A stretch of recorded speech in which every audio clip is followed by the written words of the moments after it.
Welcome to the Trish and Sarah Wrestling Podcast. I'm Sarah.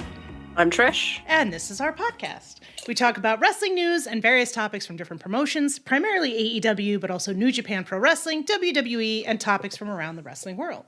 Whatever we find interesting, and we hope you will too. We are a proud member of the Social Suplex Podcast Network, and you can find our content on our podcast feed, the Social Suplex Podcast feed, as well as on Twitter and YouTube. Please feel free to like, subscribe, and rate our podcast. We do also now still have merch available through our collaboration with Chopped Tees, along with the rest of the Social Suplex Network's podcasts. So if you'd like to support us or just own a really cool piece of merchandise and a really nice hoodie, please take a look at chopped-tees.com /collections/social-suplex-network. We like the quality of the items, and we hope you will enjoy them as well. So today is Monday, October 28th, 2024, and Trish and I are going to start off today with the lawsuit filed against WWE TKO, Vince McMahon and Linda McMahon for the Ring Boy case and scandal, which was something that was more prominent in the 1990s, but has been something that folks have been aware of for a while. We're going to get into this today, folks, and I'm going to say off the top that there is a trigger warning here. We are going to be discussing child sexual assault, child abuse, all that stuff. So if this is not a topic that you want to listen to, or you feel in some way that this is something sensitive you're not up for, please feel free to skip and go to the next segment. Just want to make sure we get into that before I start going any further with this. So last week on Wednesday, October 23rd, 5 individuals named as John Does 1 through 5 filed a lawsuit against Vince McMahon, Linda McMahon, and the WWE parent company TKO Holdings, alleging that the parties knew of systemic grooming and sexual abuse of teenage boys hired by the company as ring boys in the 1980s and 1990s to run errands and set up the arena prior to events. The suit names former announcer and ring chief Mel Phillips as the primary perpetrator, targeting boys from broken homes to hire, groom, and sexually abuse while in a position of power within the company. The suit alleges that Vince and Linda McMahon, as well as other people inside WWE, were aware of the abuse, which occurred backstage at wrestling shows as well as at company-booked hotels, but they did nothing to stop Phillips' actions. It adds that the plaintiffs previously were unaware that the McMahons and others knew of the abuse, but learned from the pending lawsuit against Vince from Janel Grant, as well as other media surrounding McMahon's exit from WWE, that there was knowledge of the abuse of ring boys as it was happening. As I mentioned, this suit was filed on Wednesday, October 23rd, 2024. Now, this topic was something that has been known about for quite some time. The story originally first came out in 1992. It was reported by Jeff Savage in the San Diego Union Tribune, and then Phil Mushnick in the New York Post. And this was done through interviews with Tom Cole, who was a ring boy in the 1980s, and his brother Lee. Cole formerly worked for the ring crew and claimed he was fired after he turned down sexual advances from wrestler Terry Garvin, a WWE vice president of operations at the time, at Garvin's home when the rest of the family was not at home. After settling with Cole and hiring him back, part of the settlement from the WWE was that Patterson, Garvin, and Mel Phillips would never work for WWE again. At some point later, the McMahons asked Cole if it was okay to bring Patterson back, and he agreed. Tom Cole committed suicide shortly after Pat Patterson's death, and Tom's brother Lee claimed that part of the reason was because Tom was haunted by how lionized Pat Patterson was by those in wrestling media after his death. So this is information from the summary it just got through was information from SB Nation and author James Dater, as well as last week's Wrestling Observer. So yeah, this suit being filed now seems like a pretty big deal.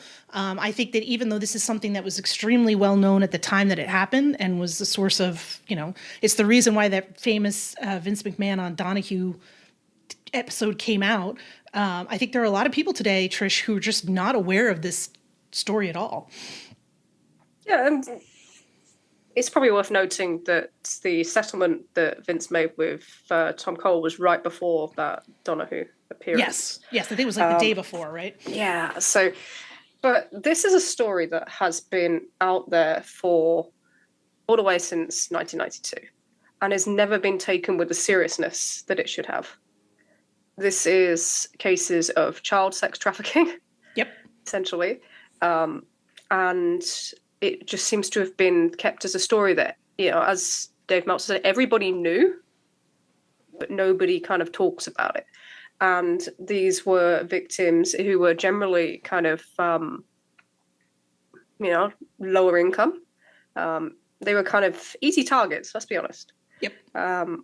And they were preyed upon by Mel Phillips, and they knew it was wrong. There's a big thing where people say, it was a thing of the times. He was fired. Yeah. And when you look at everything that's in this lawsuit, and thanks to Todd Martin, who is a legal expert, for looking through it as well, because it's always good to hear what he says. There are lots of things that probably aren't admissible in court, but they explain everything that happened, and it allows that case to kind of be seen in the media and easily interpreted. So they need to be there. But the one thing that shows kind of the knowledge for Vince McMahon and Linda McMahon, who were the 1 and 2 in the business at that time for WWF, was that he rehired him after firing him. Yes. That is the key thing.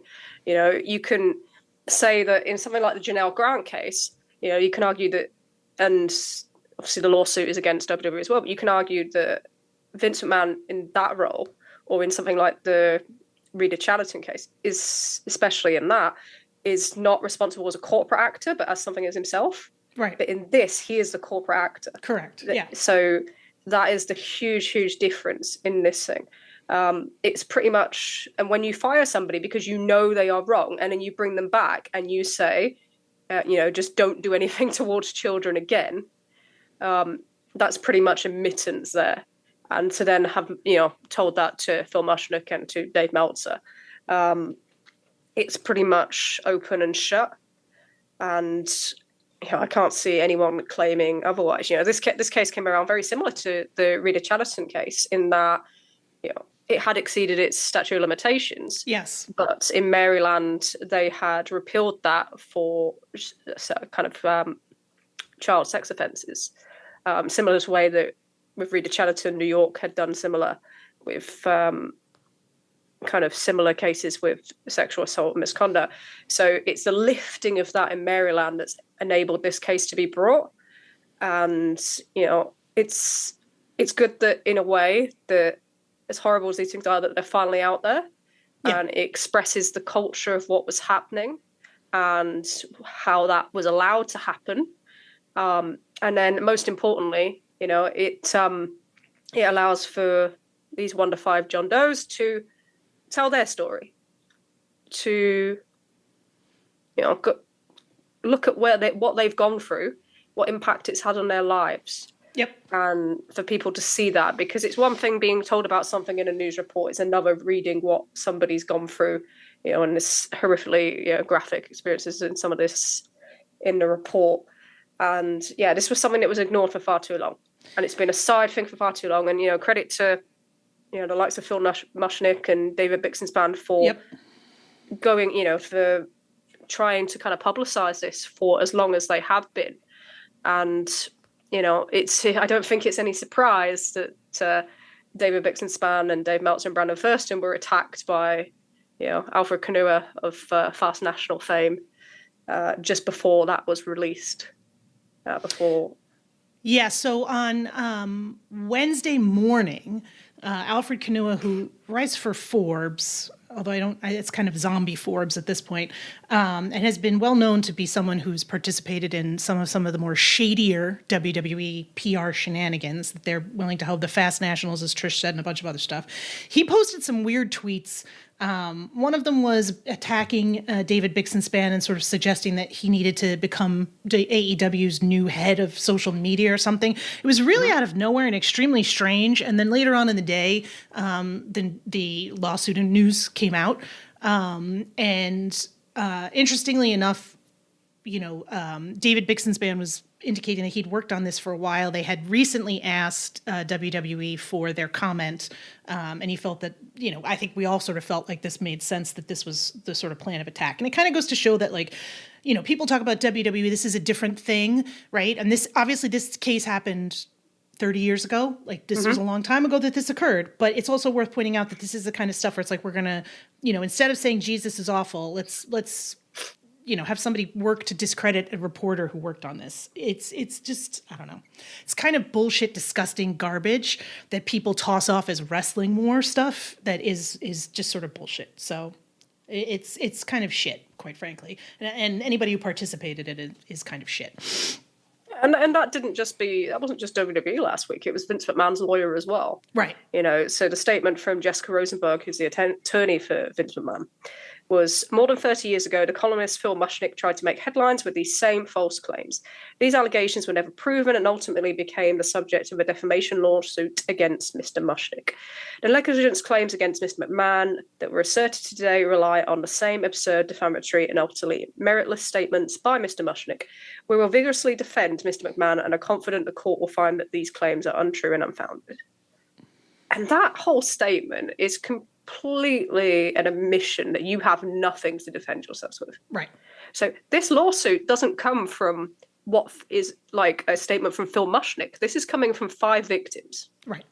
So you are overlooking that deliberately to aim at Mushnick because you have no defense. Right.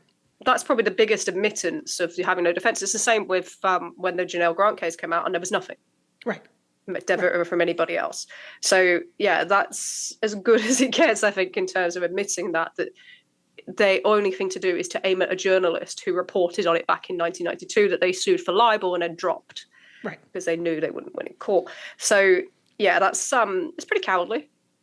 I think it's pretty cowardly. And corporately, it's a very weak thing to do. So there's been no comment from WWE Nope. on this. And yeah, if you compare that to, other situations in the past with corporations. So I pulled up, for anyone that doesn't know, Harrods are currently dealing with a situation around sexual misconduct with their former owner, Mohammed Al-Fayed, former owner of Fulham Football Club as well. And they have completely different kind of ethical ethos compared to what WWE are doing right now. So they are settling claims with over 250 former employees. And this is not the same, it's not the same ownership. So when you say, but TKO, owns WWE now, it's not the same people, it doesn't matter. And it didn't matter to them. And, they put out a statement. And think about this. So WWE put out nothing for something that even on their own on a Netflix documentary, Bret Hart, I think he labels Mel Phillips a paedophile straight away on there. And this is what Harrods put out. So, we are utterly appalled by the allegations of abuse perpetrated by Mohammed Al-Fayed. These were the actions of an individual who was intent on abusing his power whenever he operated, and we condemn them in the strongest terms. We also acknowledge that during this time his victims were failed, and for that we sincerely apologise. The Harrods of today is a very different organisation from the one owned and controlled by Al-Fayed between 1985 and 2010. It's one that seeks to put the welfare of our employees at the heart of everything we do. This is why, since new information came to light in 2023 about historical allegations of sexual abuse by Al-Fayed, it's been our priority to settle claims in the quickest way possible, avoiding lengthy legal proceedings for the women involved. This process is still available for any current or former Harrods employees. Whilst we cannot undo the past, we've been determined to do the right thing as an organisation, driven by the values we hold today, while ensuring that behaviour can never be repeated in the future. How different is that? This is similar in some aspects in terms of these are historical allegations. Yep. And the duty of care was with different people and ownership. And yet they are taking control of that situation and trying to do the best by the victims and to repair the kind of reputation of their brand. Just completely different response. That's the kind of a corporate response that you expect. And with WWE, we have silence. I also think it's worth pointing out, too, when we talk about, Trish mentioned, Dave Meltzer saying, everybody knew about this. This is not like one of these backroom, like the FBI had videotape, okay? One of the allegations in the lawsuit is that Mel Phillips had expensive, for the time period, video recording equipment and that he used it on the boys and that the FBI was in possession of videotapes that had previously been in the possession of WWE, okay, that WWE top people were aware of, and that the videotapes, while not completely and 100% conclusive that there was sexual assault taking place, showed Mel Phillips in very, compromising positions with teenage boys. right? Yeah, they said it was like kind of, roughhousing, but right, roughhousing with teenage boys? right. Okay. So this is not just one of these like everybody knew kind of, there's reasons why people say everybody knew to this, that go beyond just it was heavily gossiped about. Yeah, and he had a private dressing room, and it was very, very rare for anyone to have a private dressing room outside of Hulk Hogan at that time. None of it passes kind of any test for that era, let alone this one. Right. So just saying it's an old allegation, no, it's another example of how toxic that culture was. Yep. And how they are reacting now is further example of how much of a questioning of how much that culture has changed. It's just gross. It's just, I don't know. It's hard to talk about. It's hard to discuss. I think it's a thing that you and I think when it comes to wrestling, like I'd rather talk about booking stuff and things like that. But this stuff is really important because I think, the question of how WWE responds when these lawsuits are raised is always the interesting part. And they've consistently, and I think we'll see with our next segment, that they just don't want to get into it.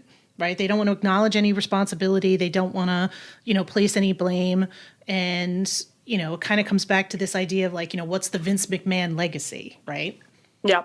And I kind of don't, I'm not interested in the Vince McMahon legacy, and I think, again, as we've talked about over and over again, how positive can his legacy be when so much fucked up shit happened underneath his power regime, I guess be the way to describe it. We talk about this because this is real people. Yeah. This is damage it does to real people's lives. Right. And that's far more important than who's been booked in what segment on a show. Right. This is where if we can, if the industry moves forward and is more progressive and more open on these things and more responsive, then it prevents other things from happening in the future. Not maybe on the same level of this, but you only change the culture by doing that. Right. And if we, by not covering it, then you are just allowing these things to remain in the same way. And fair play to Bix and Span, to David, for really kind of pushing this for such a long period. It's a really important story that's always been kind of pushed to one side. So, fair play to him. And obviously, as Alpha Canoa went after Dave Meltzer, went after Brandon Thurston, because again, it's the Observer and Post that are covering this as well, in the big media outlets. So, it's horrible. And I am not going to say that we didn't expect such a poor response, but I'm not surprised by either. A couple of other things around this one. So there is a political element, what's meaning it's getting picked up by the media. Yep. Because Linda McMahon is the head of the potential Trump transition team. Yes. So that saw it get picked up by the likes of The Hill, get picked up by, what do you call like Midas Touch? What's the... like blogs? I don't know. Yeah, no, they're like money-raising organizations for... super PACs. Yes, thank you. Picked up by a lot of them as well. And, some people say that's part of this. But at the end of the day, if that allows it to get more publicity, allows the stories from the 5 John Does to be heard, then that's really important. A couple other things as well is that one of the John Does, actually, David Buxton said on Post, that one of them came forward because of the Mr. McMahon documentary. Yes. So when we talked about the influence that this documentary could have, and we talked about it's not really about so much of what wrestling fans think of it, but that it could impact other things in the future like that. That's a perfect example. Yep. So even that documentary, as flawed as it was in a lot of ways, has helped somebody to realize that, their story needs to be heard and is part of this case now. And being that there's so many people in part of this case, that always makes a case stronger when there's... and then, the third thing is the firm that's representing them is not some small firm. It's the same firm that's representing the victims of the boat disaster that hit the bridge in Baltimore. Yes. So, this isn't a small firm. This isn't someone just kind of play a game. This is a really serious case. And, and the case is not for what happened itself, but the negligence of the company and the Vince of Linda McMahon in this situation. Right. And that's really important to note. So, I know everyone expects a settlement. it's not a federal case. This is a state court case. Yes. So that is the aim there. And yeah, they should do. It's not going to change anything. It's not going to, kind of change what they've gone through. Sadly, it won't bring Tom Cole back. Nope. But at least it's something. And I think it's more important that they're heard than anything else. Yeah. Well, I think it's, people need to be aware of this stuff existing. And, that this is, I don't know, there's a point sometimes where I'm like, how many hours of entertainment are worth this kind of thing? As cynical as that is. Right? It's hard, isn't it? It's hard to think about what you engage with and what you kind of invest in. Yeah. When there are so many undercurrent issues with it. It's the same, we do it with football. There was a similar thing with Rotherham FC in the UK, which exposed decades of sexual abuse towards minors. And it's really hard to put something you enjoy together and not be able to see everything that's happened underneath. But I'm not moral police. I'm not going to tell anyone what you can and can't do. But I don't think anyone's wrong for feeling that way. No. Yeah. All right. So moving on to our next topic, something in a similar vein. There were some developments over the last 2 weeks with the Janel Grant case, in that the Janel Grant's attorneys, and there was called upon WWE to release all women and potential sexual assault victims from any NDAs that they were currently under the thrall, I want to say under the thrall of, but like under the legal power of, right? So one of the things that got brought up in the Janel Grant case that was the original reason why Vince McMahon retired before anything came out about Janel Grant, but simply was that Vince was using sexual misconduct, was hiding his sexual misconduct by using NDAs and large financial settlements to buy off his victims. So Janel Grant's attorneys requested publicly, they can't compel WWE to do this, but they said, hey, it could go a long way for you to release women from any NDAs that they're covering and say that those NDAs are null and void and you will not pursue legal action against them if they violate them, right? Start speaking about Vince McMahon or anything else. This is something that came up during the Harvey Weinstein case, because Harvey Weinstein had also used NDAs at Miramax, which was the movie studio he worked for, to compel women who he had sexually abused and assaulted, allegedly, to not come forward. Miramax did release their women from their NDAs.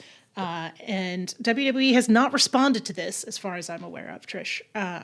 However, there was a USA Today opinion piece that came out about this on August 10th, 2024, that said, if WWE and parent company Endeavor Group Holdings are as committed to rooting out a toxic misogynist culture as they claim, they should have no objection to waiving these NDAs. They should want all the misdeeds and indignities committed by McMahon and his minions laid bare so there can be no confusion about what the company stands for and what it will and will not tolerate going forward. If they do not, the various obvious question is why not? If they have nothing to hide, then they should prove it. Ann E. Callis, the attorney for Janel Grant, told USA Today Sports. So this is another instance, I think, where we can kind of tie it a little bit back to the Ring Boy case and discuss how WWE is responding, like you said, with the information above about Harrods. They're responding very differently than others have in similar situations. Yeah, and with this one, there is known that there were NDAs with some of the Ring Boys. So it's not just around the women that were mentioned in the original Wall Street Journal article, which were multiple. It wasn't just Janel Grant, but also people in this situation as well. I am just going to correct that it's the 10th of October. Sorry, I've written that 10th of October, sorry. Yeah, I wrote that in UK speak. This is where Trish and I get confused sometimes. I was like, August seems early. This came out more recently than that, but I kept going anyway. So, yes, October 8th, not August 10th. No worries. It's date writing doesn't translate very well. But no, this is so the USA Today opinion piece was picked up by AP as well. Seems to be part of this kind of new press initiative from the kind of new press agency that Janel Grant's team are working with. which is headed by Kendra Barkoff-Lamy, who was the former spokesperson for current US President Joe Biden. They also have a Twitter account at the moment called WWE Survivors. And one of the interesting things that's happening with that, so not just that we're getting press articles that are, putting out to the mass public what's going on here and the response from the company, but they're also putting pressure on WWE sponsors. Yep. So one such tweet was from that account went to Prime Hydrate. Obviously, we all know that their logo's all over the ring. Yep. It says, "You're a proud sponsor of WWE. Today is day 17 of no response from WWE and Endeavor on Janel Grant's call to waive NDAs, allowing WWE employees to speak freely on sexual misconduct and toxic workplace culture. You have the power to help." And this hasn't just gone out to Prime Hydrate. We see it with similar brands like Wingstop. And, this was something that has had an impact in the past. So in terms of what we think as, wrestling fans, doesn't matter. They don't care. Doesn't mean anything to them. Right. But if you get to their sponsors, their broadcast partners, that sort of thing, then they are much quicker to take action. So it makes sense that they're targeting that. We saw it with Slim Jim around the Royal Rumble, and that led to Endeavor removing Vince McMahon, and similar with Snickers over the Moolah Battle Royal a few years back for WrestleMania 34. So absolutely, it's not a bad strategy. In the wake of this Mr. McMahon documentary, you want to keep things in the press, you want to keep up that pressure, because as soon as you let it go quiet, we all know what happens. So that press agency is doing a hell of a lot of work at the moment. There's an interesting thing on posts this week, actually. John Pollock's mentioned a couple of times that there's a potential another documentary involving Vince McMahon in the works.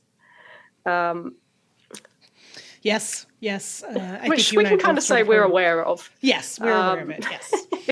So, that'll be interesting. So I do think that these stories are going to bring other people to the table within media, wider media outside of wrestling. So it's not going anywhere. It's not going anywhere. Do you want to talk about the Rolling... So, more WWE culture. Do you want to talk about the Rolling Stone article? Yeah, so this is kind of... I think Trish and I wanted to put all these things together because I feel like, in each of these things in a vacuum, seem to be sort of, not relevant, but you put all this stuff together and it gets a little bit sort of interesting as to, what's going on back there. So on October 19th, Rolling Stone published an article talking about the toxic culture in the writer's room. Now, they specifically were discussing the period between 2016 and 2022. So they were not talking about the period after Vince McMahon had left WWE. It's important to clarify that from the start. But some of what they talked about was extremely interesting. Now, this was a very long article. It was by Christy Lee Yandoli. I think it's worth seeking out yourselves if you can get it, but a couple of quotes here. 6 former WWE writers who spoke to Rolling Stone about what they describe as a hostile environment in the TV writers' room, which they say started at the top with McMahon and was perpetuated by staffers in leadership positions there. The majority of the former writers who worked on the network shows from anywhere from 4 months to 5 years between 2016 and 2022 asked to remain anonymous out of a fear of retribution from the WWE, their former colleagues, and rabid wrestling fans. Yeah. Some other quotes from the article. WWE is a kingdom ruled by fear. One former writer told Rolling Stone, it is the motivating factor everywhere, fear. It wasn't just McMahon who was the problem, the former writers say. One former writer says that while they didn't have any negative experiences with McMahon directly, they thought other writers in the room who were in positions of power could be bullies, motivated by fear of upsetting McMahon and losing their jobs. Those who demonstrated this type of loyalty to McMahon tended to be avid fans of wrestling who had spent their careers inside the world of WWE, the writers say. Those people were the most miserable people I've ever worked with, but that's where a lot of them had worked their whole professional lives, and that's the only game in town, one writer said. They didn't know what it was like working on a regular television show. And this part is sort of very specific. The article goes into some detail about the experience of women in the writers' room during this period, and 2 writers who were women, it seems, talked to them. Two former writers tell Rolling Stone they took their complaints to Human Resources. One was subsequently fired from her position, a decision she interpreted as retaliation. According to former writers, enough female writers complained about their treatment to WWE HR in 2020 that leadership held a Zoom meeting where they referred to it as a women's forum in which affected writers were encouraged to collectively air their grievances. One former writer said she grew emotional when she told everyone in the meeting that she didn't feel safe with her coworkers. Another woman who attended the meeting says the leadership staffers there were dismissive of the women's claims. They did it just to appease us, but they didn't take it seriously at all. And in terms of discussion of how some of the women felt about the specific writer's room. Another former writer says she left the job because she didn't feel safe working at the company as a woman. The writer says she was uncomfortable with the way the other writers would talk about the female wrestlers' bodies and wardrobes and how they would mock or make fun of the wrestlers if they weren't over-sexualizing themselves. The writer says that the way the male writers spoke about and treated other women, including the network's female WWE superstars, made her feel like an object. I felt like there was no way I could be in this boys' club. So, it's worth pointing out that, again, this is pre-Vince McMahon, but this is also, or pre-Vince McMahon's leaving, right? But this is talking about 2022, which is 2 years ago. And that, again, the article specifically mentions people who still are working for WWE in high positions, because I think a lot of their senior producers and other folks, obviously Dunn left, but there's a lot of other people who are still there. Michael L. Hayes, there's some other folks that are pretty high up. So it's kind of a Bruce Pritchard, who's been called out specifically by Ronda Rousey as someone who was very close with Vince McMahon. So I think it's worth bringing this up in a discussion about it, and sort of how it ties into a thing that happened last week on Raw, which was a segment where Carlito on TV made a racist comment about two women, Io and who's the other one, Trish? Kairi Sane. Because he did a segment with Adam Pearce where he came into a room where they were leaving. They were speaking Japanese, and he said, I have to learn Chinese. Obviously, all Asian people look alike is a pretty standard racist trope, right? And this is a pretty straightforward, racist comment. It's been something that's been discussed a lot for the last week, but I thought the fact that it tied into the Rolling Stone article was, pretty interesting, especially since some of the excuses about this now have been, well, the women weren't bothered by it, right? And we have an article that came out the week before that said there were a bunch of women who were bothered by this kind of treatment, but didn't feel like didn't feel safe enough to bring it up and say, hey, I don't like this, right? Because they didn't feel like they'd be heard or listened to. So, Trish, I know you read this article as well. Mm-hmm. What are your thoughts on this and how it relates to WWE's current culture? So in terms of the writer's article, it's not too much different from what you'll find if you read kind of comments on their Glassdoor. Yep. Over the last few years. So I wasn't surprised to see anything. And then, the fact that they ran a segment like this so close after that article, I just thought was so tone deaf.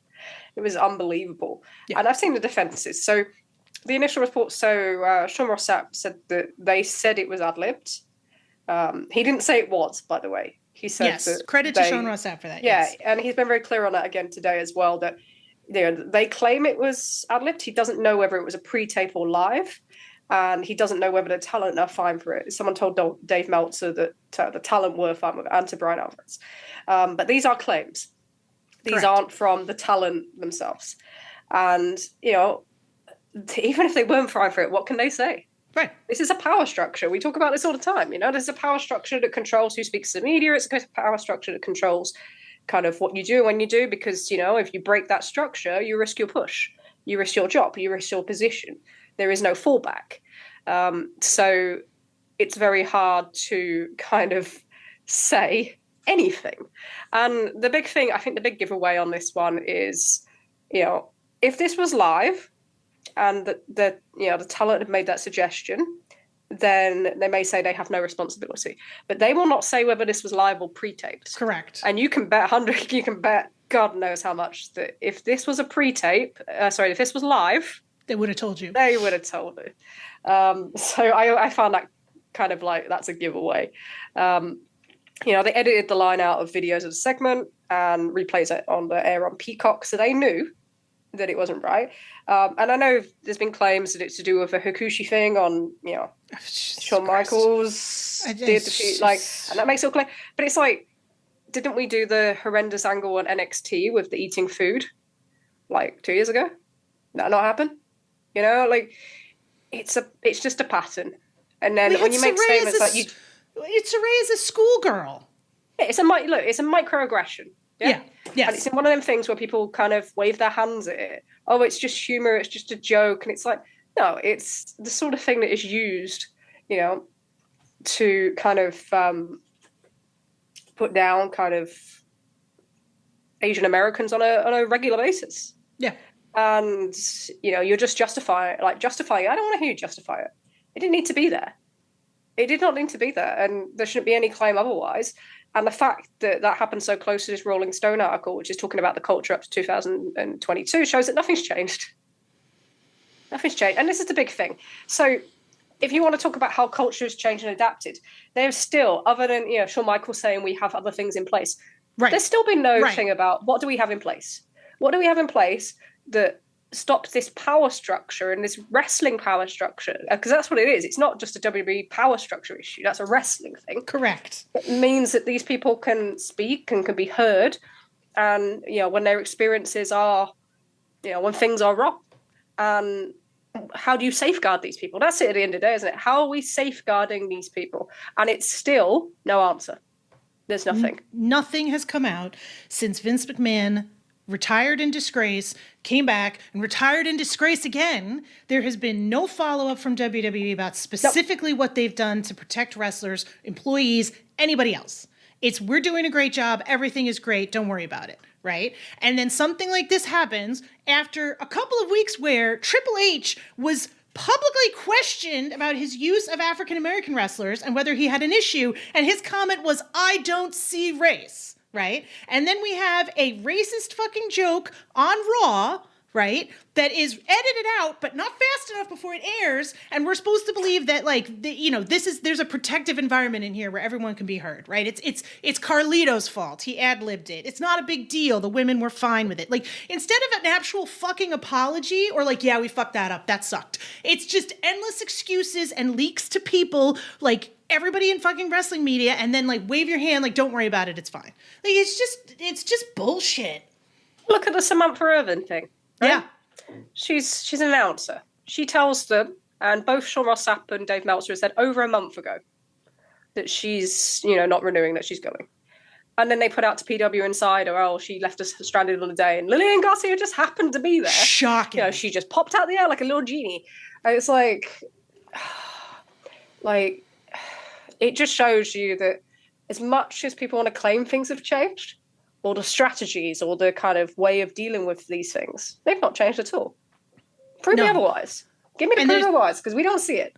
They haven't changed, and there's always another fucking minion ready to print whatever bullshit WWE sends them, right? Which is the other part of it, too.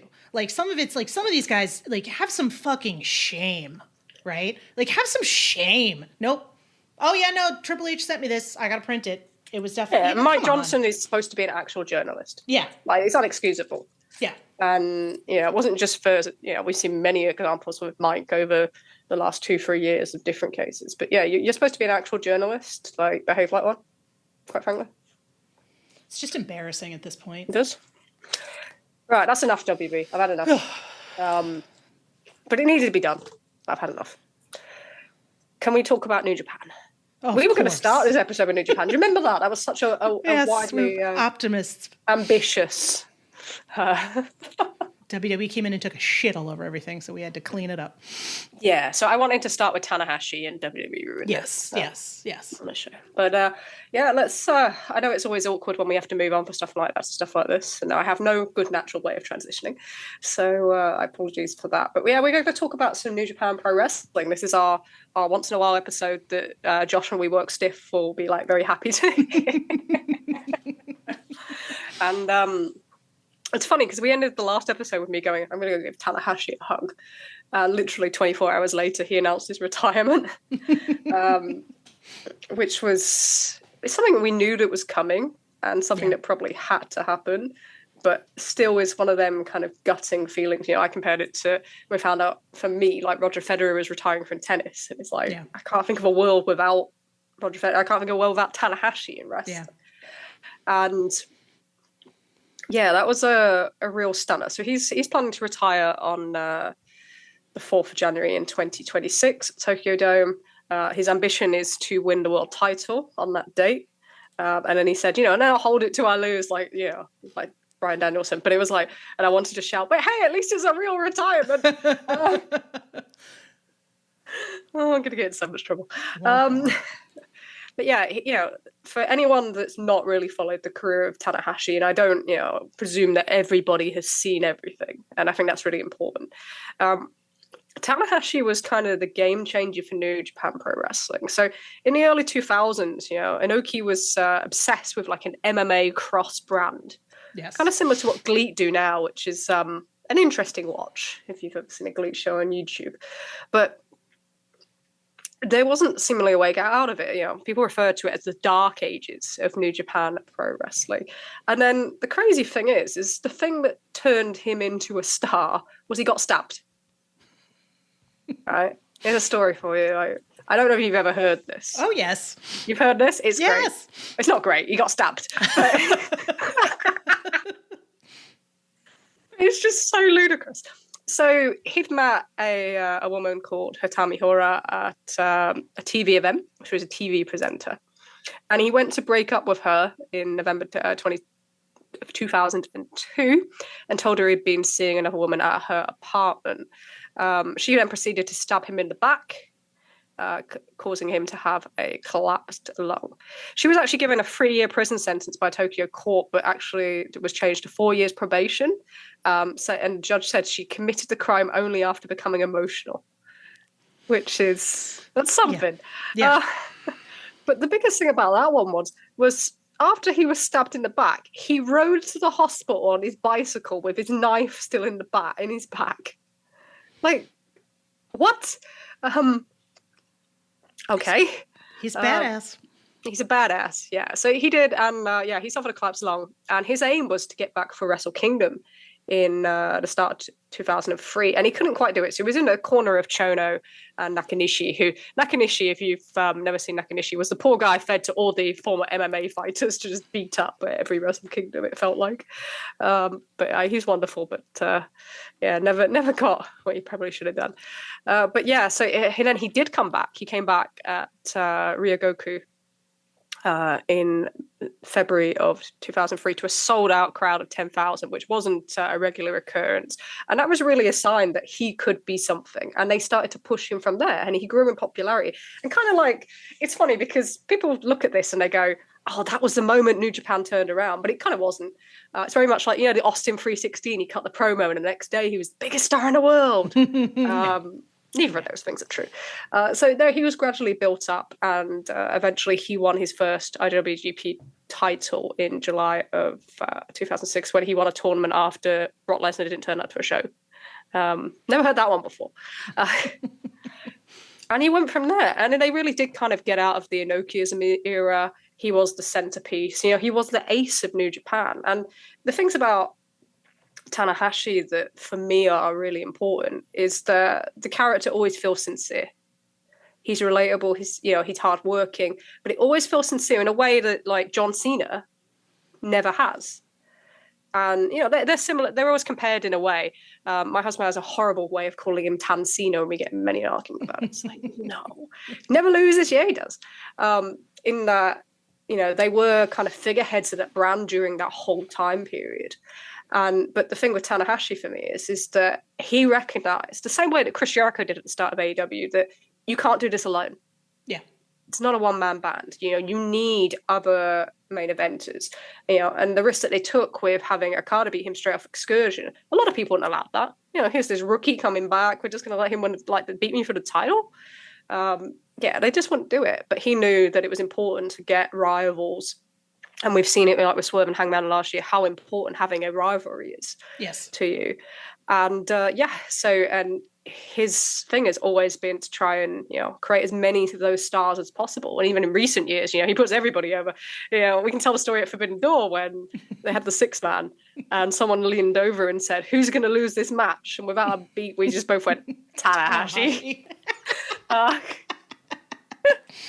Which was it's hilarious. And, this guy is, without a doubt, the most popular wrestler in New Japan in the last 20 years. I can't explain to you like how his level of popularity is kind of held.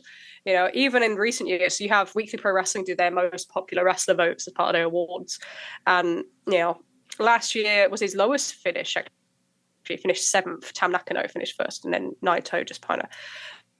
But then in 2022, he was the most popular wrestler by the fans' votes. In 2021, he was second only behind Tetsuya Naito. In 2019, he was the top one. So yeah, to have that longevity, even when you're not being pushed at that top level, it's something else. And I just think I think he's the greatest babyface I've ever seen. He just has a magic to him and a way of kind of embellishing the crowd to kind of be part of him and his journey and everything else in a match that I don't think I've ever seen anyone else like it. And, you know, a perfect example was even in his elder age at Forbidden Door in 2022 in Chicago. You know, he's facing Jon Moxley, the ace of AEW, hometown crowd, a crowd that, you know, to be fair, they did a better go ace than any other crowd I've seen. But you know how that's the thing for me. Yes. Yes, I measure crowds' investment in New Japan on how many of you do the go ace right. So get it right. But you know, he turned that crowd, and by 15 minutes in, the whole place is stamping on the floor doing the go ace. And I remember my friend that was with me, Dawn, she just went, "He's a witch," and it just sticks in my brain like so much. But yeah, just an incredible in-ring wrestler, an incredible servant to New Japan. You know, loyal figurehead. Will do anything for that company, is the right man to be president and deserves this kind of last year. And it's kind of, and they can market off that, you know. They aren't ready with some of their new wrestlers yet, the younger wrestlers. Yeah. You know, the Musketeers are here and there. You've got Oiro just coming back in, and, you know, you've still got guys like Gabe and Alec Bolton, but none of them are ready to kind of carry the weight. So this gives them another year, effectively, in the same way that Cena is going to carry a plateauing WWE for another year. Yes. It gives them another year to kind of get them across. But that's the important thing, is that you can't just have this as, you know, Tanahashi's final New Japan Cup, Tanahashi's final G1, and mark it just off that. You need to use this year to get others over and use it like a cushion, in effect. So yeah. But yeah, so there's been one of the interesting claims was, do you remember when Tanahashi wrote his like, oh, this is what I'm going to achieve. These are my pledges. Yes, yes. Was that January of this year? December? He wrote a couple. So he did some pledges around the new year, but then he did the second line kind of the summer. And nobody kind of realised that a lot of them were kayfabe. But the two that stuck out for me when you think about this was one that he said that he would deal with House of Torture, and if that meant him doing it. And now we have Tanahashi versus Evil at the Dome. So there's your long-term planning, whether you like it or not. And, you know, there's lots of connections between Tanahashi and Evil. So it makes sense in their canon. I can understand why people don't like it, but you can see where it's been planned out for a while. And also he said that his goal was to sell out the Tokyo Dome. And, yeah, I've seen some doubts on this, like Tanahashi's not going to sell out the Tokyo Dome. And I think it's crazy. Like, so Muto had his final match at the Tokyo Dome in February of 2023 against Tetsuya Naito. Famously sold 15,000 tickets the day after that match was announced. You know, Naito the non-draw. Forget my Naito. I've got a whole Naito section coming. Don't you worry. Oh, hell yeah. And I did a crowd of 30,096. And when you look at, so that was promoted by Pro Wrestling Noah. And when you look at their attendance for that full year the year before, they drew 65,357 fans across 82 shows for the entire year. So average of 797 fans. So the attendance for that show was 38 times the average attendance for a Noah show. If you look at New Japan's attendance up to this year, up to the 20th of October, they have drawn 239,956 from 124 shows, an average of 1,935. If they were to get 38 times their average attendance, they would be able to draw 73,540. I don't think there's any shot that they can't sell this out for Tanahashi. Yeah. And, you know, you have a whole culture in Japan of when you get to the end of your career, celebrating it. We had Liger, Liger's retirement in 2020 as part of the biggest Wrestle Kingdom ever. First night did 40,008. 2026 will also be on a Sunday, whereas that year was also Saturday, Sunday. And that will really help. So weekends are really helpful for that. In terms of what a full crowd actually looks like, there was a boxing event at the Tokyo Dome in May of this year that drew 55,000. That was a sold-out crowd. So that's kind of one actual. So I think they could do 55,000. But yeah, it's a momentous thing. It will carry New Japan for the next year. And it'll be sad. Yeah, but they need to use it to make new stars. You can't just sit back now and just have your nostalgia tour. And he's not going to be the top of every bill. He's not going to do it. So, there's Japanese fans actually talking about that Tanahashi and Evil should main event the Dome this year. So if you want to know about the difference between East and West, that's a perfect example. Another development is Zack Sabre Jr. is the IWGP World Champion. He beat Tetsuya Naito at King of Pro Wrestling. Ryogoku Kokuki-kan, I love that name. I love it. Earlier in the month. And this was an interesting one because Zack has been waiting for some time. And it felt like they were never going to kind of go with him. He's been kind of stuck in the mid-card and been given that kind of mid-card label as the guy that the top people beat. So it's a reward for people that have followed him and followed that level of New Japan for them to kind of give him the belt. But it's also tough because you are trying to convert somebody who's been seen at one level for so many times, and they've had issues with that in the past with Shingo, with Kota Ibushi, to an extent with Will Ospreay. When they put the belt on him and Jay White potentially as well. So it's a very much a challenge. But do you know what? It's actually messed up any of us that are really into New Japan, mate. This has completely messed us up, right? Because people don't win the title in the autumn. They win the G1, they challenge at the Tokyo Dome. And although Zack said he would never, this is something he'd never do, it completely threw you because you're like, what's going on? Foreigners also don't win at the Tokyo Dome. So we're like, is he going to win? Is he going to be in the main event? And then we're like, if Naito and Hiromu are wrestling, would that be the main event? And then you think, well, Naito will not steal a main event off somebody. It would be the real main event. But then that also has downsides as well. So we're it's one of them things where we don't really know what's happening. And that's exciting. But also makes you nervous in a really funny way. So, but yeah, there's been, the start of Zack's reign, he came over and he worked Raw Quest over in the Crystal Palace Sports Centre this past weekend, and it was significantly down on last year, which was on a Saturday at the Copper Box, which is quite a big distinguishment because the Copper Box is so much more accessible. You can get from central London to Stratford in about 15 minutes. Crystal Palace is like going out to what's the venue in Chicago that's rubbish? Oh, Now Arena. Yeah, thank you. Shouldn't say that, but it's compared to going to Now Arena compared to Wintrust. Yep. Exactly the same thing. So yeah, it's a tough venue, and Rev Pro did run a show with a lot of New Japan names up north the night before, which I know full well because I was at that show. And people I spoke to, a lot of people chose to go to that show, but then to go all the way down to London on a Sunday night. So he did have things kind of against him. And then the G1 finals were nowhere close to last year with him at top, and then King of Pro Wrestling was up. It was up 1,200 from last year's Destruction Ryogoku event with the thrilling main event of Evil and Sanada. Don't watch it. Just don't watch it. Just save yourself. I think it was a lumberjack match.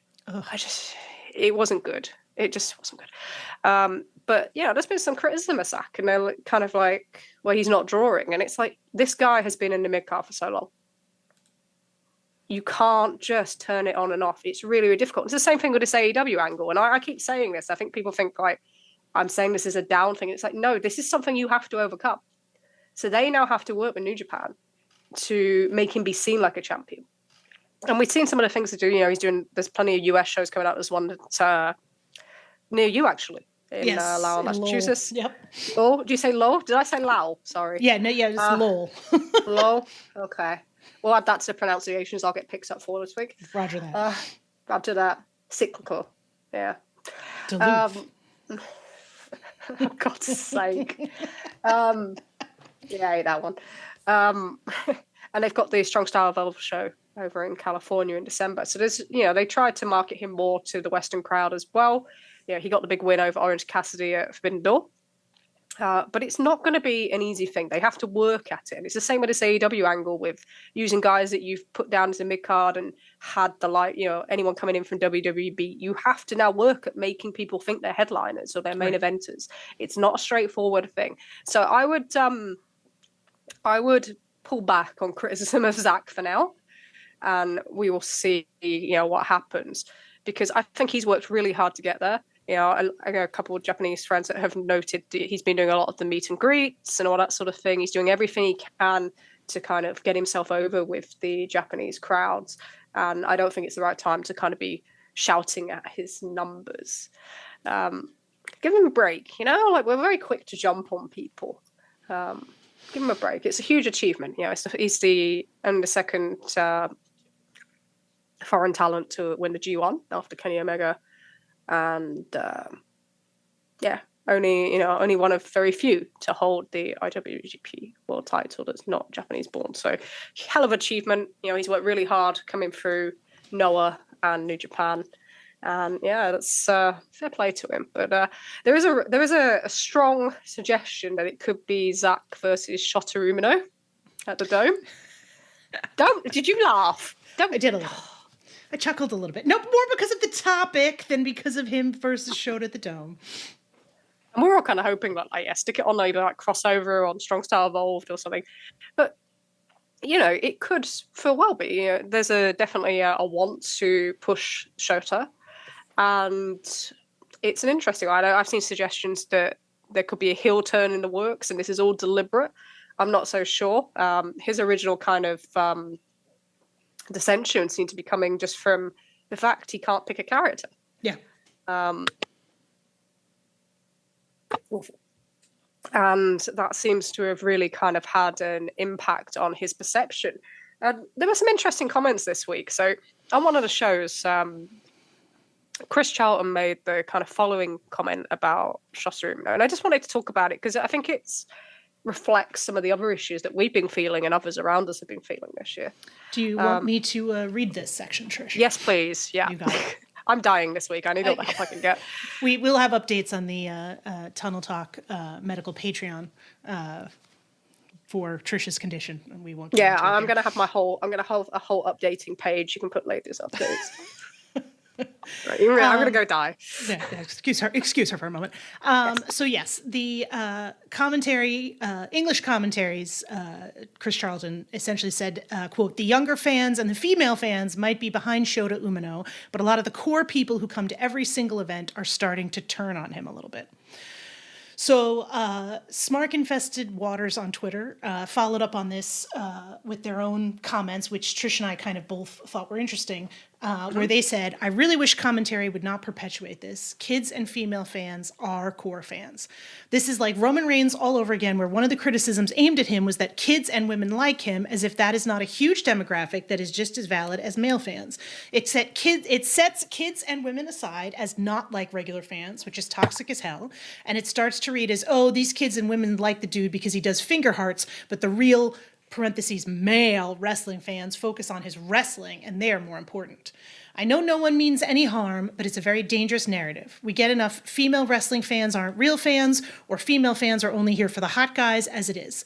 Blatantly adding it into a storyline and using it in contrast to a demographic that already really dislikes Shota and could jump on this makes me uncomfortable. There's nothing wrong with telling the story that Shota is losing some of the core fans who come to every show, but you can simply say, of course, he still has some fans who love him, instead of making it core fans versus kids/female fans. Just to reiterate, I do not think that commentary is doing this intentionally. I don't think they're looking to add this wrinkle to the story because they want to have a go at kids or female fans, but that's how it reads, and people who already think like that could absolutely run with it. To which Chris Charlton, who was on the commentary team, responded, "This is a good point and not well put on my part. There are demographics that are more openly accepting to Shota and especially react to his person-to-person contact, and those who will dig in their heels and resist. It was wrong to gender them, and it was incorrect for me to use the labels that I did." So I'm not going after Chris here. Let's be clear on that. I don't want to make him a scapegoat. I don't want to send him anything. He made a comment on it. He responded to it. That's unusual in itself sometimes. So, Yes. Fair play to him for that. But I do want to go over like some of the issues with this and some of the ways that I think this has been replicated in numerous places, especially over this summer. This is kind of a show tell into that. So New Japan is especially interesting because he refers to person-to-person contact. And let's be clear, they market Shota Umino to women and kids. Yes. He gives out the glow stick. He does all the kind of fist bumps and stuff. Like, they market him to kids. Do I think he's as over with women as any other part of the fan base? No, not particularly. I've been to Japan. I've seen the response. Their reaction seems to be mixed. You might hear men be more vocal, but that doesn't mean that every woman loves Shota Umino. Right. So it's a generalization there. But with New Japan, the thing about New Japan is this is the company with the highest percentage of women fans in its fan base. And this was actually referred to by the former kind of main guy in New Japan, Howard May. He did an interview with Fox Sports back in 2019. And Fox Sports noted that in terms of the proportion of women in attendance, it's around 40% of overall attendance for New Japan. And generally they were aged between 20 and 30. So that female 18 to 34 group that we talk about in the US. And he made the comments. He said, when you look at other sports in Japan, we have the highest percentage of women coming to our shows as opposed to baseball, soccer, or whatever. That's quite unique for us. And it wasn't like that traditionally. It's been happening in the last 5 years or so. We've made a conscious decision and conscious marketing as well to cater not just to men, but to be more inclusive of women and kids. So their most successful period, their growth from 2014 to 2019 was powered not by men 18 to 40, it was powered by women. Why does that never get acknowledged other than by this guy here? Why do we look at the growth of New Japan and just say, oh, this is great, we're in contact, all these people coming through? No, they appealed to women and they grew their base. That's what happened. That's what happened with this company. And this is why, when we talk about other companies, and females from 18 to 34 in particular. Why is Moxley a bigger draw than Bryan Danielson? I say this all the time, right? But he is. And he's a bigger draw than Bryan Danielson because he appeals to female demographics because of the Shield. He grew a 18 to 34 female demographic off that has now become a 35 to 49 demographic. Yep. That's why he's a bigger draw than Bryan Danielson. Why is Kenny Omega a bigger draw than Okada in the US? By a long bloody way, because we've now seen what Okada is in the US, okay? Yeah. Because he appeals to more than one demographic. They understand it. We've seen wrestlers understand it. Swerve Strickland understands it. He understands how to play to kind of, to get himself over with a female fan base. We've seen other examples of this in recent years. WWE's main roster growth in the pandemic for the short period was in female 18 to 34 with a story between, Sasha Banks and Bayley. Yep. When AEW started losing viewership to NXT in the spring of 2021 with the Adam Cole, Kyle O'Reilly story before he became Cool Kyle, the Orange Cassidy clone. What a stupid thing that was. That was all in 18 to 34 and female 18 to 34. And they were losing it to the challenge as well. But you could absolutely see where that demo was moving across there because of that story. And sometimes it's wrestlers that, this demographic particularly gets invested in. Other times it's stories, but you can see where that growth was. And it's funny because there's been this obsession with male 18 to 34 in AEW, and they beat, WWE in that. And it's like the first demo they ever beat WWE in was women 18 to 34. And I think this is because, when they look back, they think the Attitude Era, WWF, it was all based on male 18 to 34. If you watch that Mr. McMahon documentary, I think Undertaker says it about 10 times. Yeah.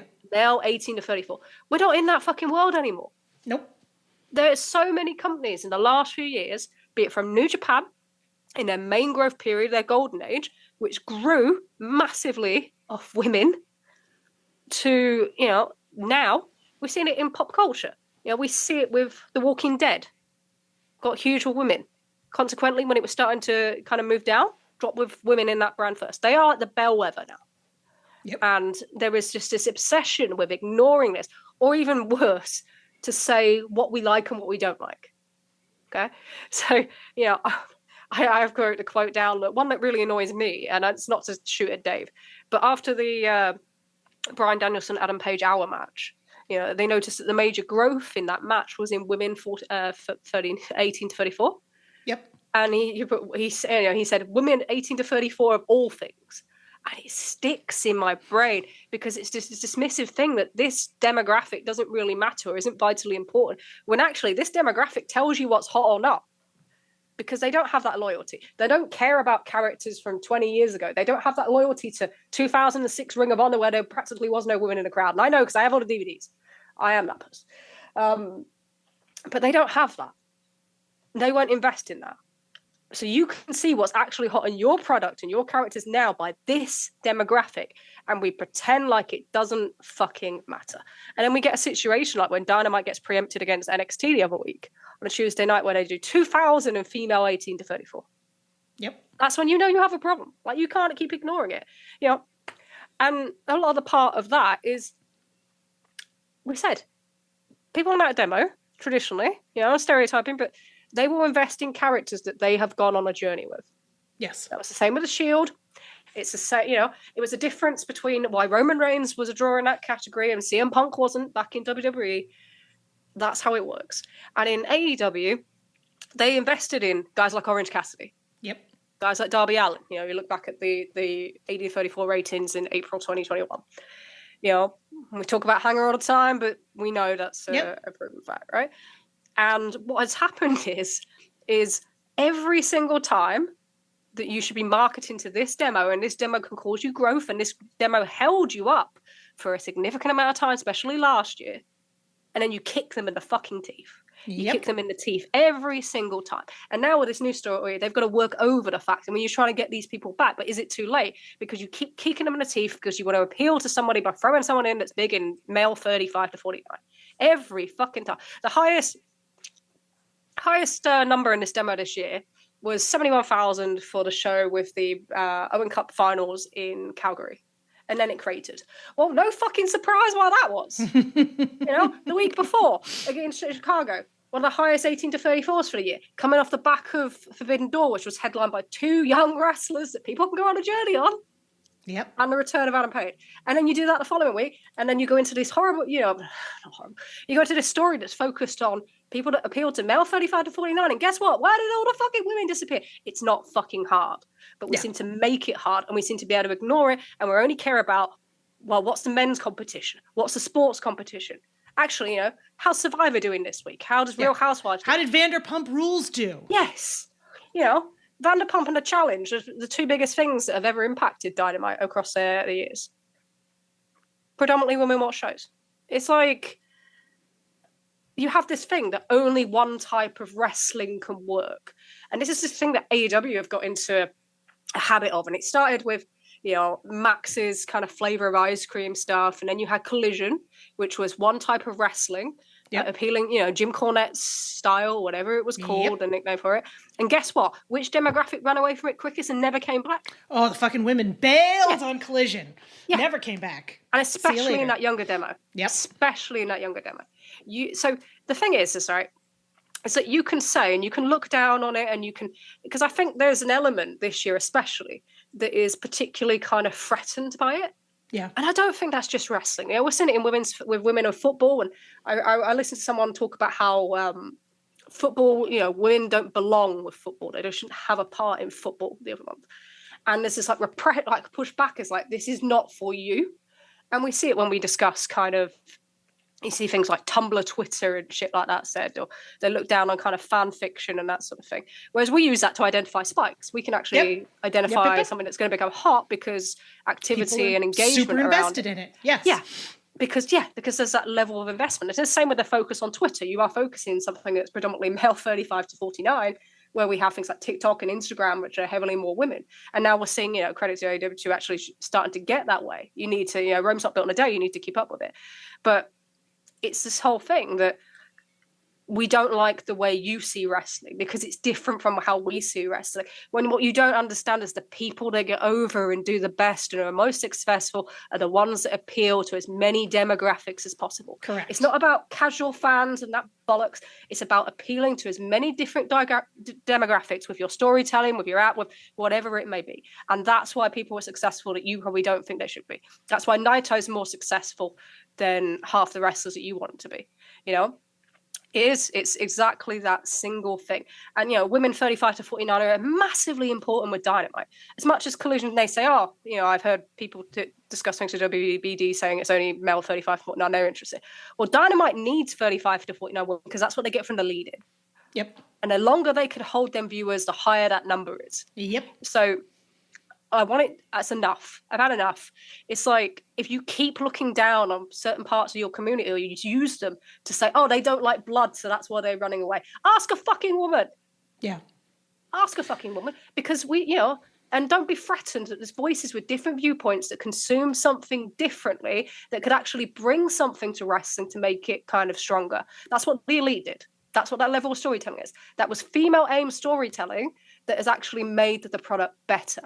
Yeah. And has moved wrestling as a genre forward by bringing in things that weren't traditional wrestling. That's what it's there for. Don't be afraid of it just because someone might engage with with this content differently. And definitely don't look at it and say they're not core fans. You know, when in New Japan, they buy the tickets, they buy the merch in majority of cases. No desire to shit on Chris Charlton at all. And I think that's one of the things that like if you're a dude and you're listening to this and you're like, I'm a good dude, like, I'm not opposed to women. Like, I think one of the things you need to think about is like, what are you doing in the way you talk about wrestling and like your daily wrestling, you know, ecosystem to make yourself and to be aware of women wrestling fans and to be like, you know, cool with them, I guess would be the best way to describe it. Like, you know, like it's one of the things like, I'll do it. I'll challenge any guy listening to this podcast to like take a deep second and think about like, hey, am I doing anything that could be a turnoff to women I'm engaging with in my community? Like, because it does happen on a regular basis, and it's stuff like this that Chris Charlton's doing where he's, again, good guy, not really thinking about it, but falling into this sort of perpetuation of a stereotype that he may not even be aware that he's doing. Right. And I think that's the kind of thing that's important because, you know, sometimes you see this happen where, you know, people attack something that you like and you get like sort of knee jerk overly defensive about it. And I feel like we saw this a lot this summer a little bit where people were like, this Danielson stuff is boring. There's no story to it. And the knee jerk reaction was like, you don't need a story. Right. And it's like, well, no, I don't need one. Like sometimes cool matches for the sake of cool matches is awesome. But like, it's not enough to sustain your wrestling promotion or 5 hours of television a week. I'll tell you that much. Like, nobody's tuning in to 5 hours of television a week for just cool matches. Maybe a half hour, maybe 45 minutes, but that's about it. So, like, you got to come up with something. And this sort of perspective that, like, any kind of storytelling is bad or, like, we shouldn't, you know, care. Like, nobody's asking you to do NXT level bullshit or, like, Dom, Liv, and Rhea bullshit, right? But there could be some kind of, like, you know, storytelling going on that pleases a giant, as Trish said, a much larger segment of your audience than what you're currently appealing to. Exactly. And, you know, I do want to say that there is a large segment of the community that have really embraced us and really embraced like things like tunnel talk. Yes. Yes. You know, the fact that there's a tunnel talk thread on the board is it makes me dead happy and seeing people interact with it, because that is people looking for different viewpoints, looking, you know, for different ways to consume content, and rather than hearing the traditional voices and seeing how other people feel about it. And you might not agree with everything. I don't agree with everything Wade Keller says, probably most of it, but I listen to him every week because it's different from how I see things. And, you know, there's no point in just listening to things that affirm your viewpoints. Right. We don't learn or progress from that, you know. So I do think it's really important. So I do want to say, as much as we might say, you know, you need to listen to other people, but for those that have kind of embraced that, thank you, because I think that's so important for this community. Well, it's also one of those things where it's like, look, you don't have to like this stuff. And I think that's the thing that, like, you know, we sort of talked about this in other shows, but like, you know, you don't have to like the same stuff that like women 18 to 34 like. You can be like, hey, this is not for me. Like, this is, you know, I am that 2005 Ring of Honor guy. Like, I'm hardcore into that. That's cool. But like, also acknowledge that, like, you know, 75% of the show is aimed at you, and don't get real mad about the 25% of your show that might be aimed at somebody else, right? Because I feel like one of the things that wrestling fans really like to do is talk about the stuff they didn't like and get real mad about it and right, nitpick. God knows you and I are guilty of that at times. Absolutely. Like, focus on the shit that you do like and talk about that instead, and stop shitting on people in your community that might like something a little bit different, right? There's, the flavors of ice cream thing was bullshit, but at the same time, like, Dynamite's not going to be popular just appealing to the same people over and over again with the same thing. The audience is just going to keep getting smaller. And we've seen that. We saw the focus on the Dynasty era, right, of all the new guys. It didn't mean anything to that demographic at all. The dream match era. The dream match era, and we had the NXT Black and Gold era. Fuck, do I hate NXT Black and Gold? Right? Everyone thinks like we hate like Will Ospreay. Oh my god, no, I hate that style. I don't hate Will Ospreay. No. I'd rather watch a Will Ospreay match any day of the week than that NXT bullshit. But like NXT Black and Gold style with the shock faces and the unmemorable matches. I watched a indie match here the other week, and I was like, I wanted to lose my fucking mind. And then someone was like, it's match of the night, and I'm like, we all have things that we hate, right? I hate that stuff. Anyway, yeah. So, but I just think that it shows that the attitude is still prevalent, and we see that a lot, and it just means we still have some way to go. And this feels like a very kind of social podcast this week. I don't think it was intentional. No, but you know what? But it wound me up because I read it and I thought it just shows everything that we've been talking about over the summer, and that kind of pushback because people were uncomfortable with having the way that they express content or the way others do, or just aren't willing to understand it or doesn't want to, which is fine. But that's where we're at. So, and kind of last thing on New Japan. Right.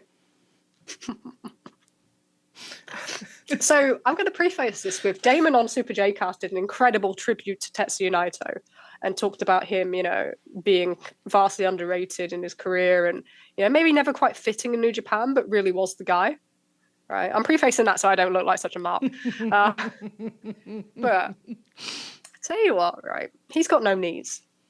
And the timing of his runs were not perfect. We know that. But this year, okay, so Wrestle Kingdom was up against the year before. New Year's Dash was up. New Beginning Tour was up. Fantastica Mania Tour was up. The anniversary show in Otta went from 2000 to 3008, and he was against Show. Come on.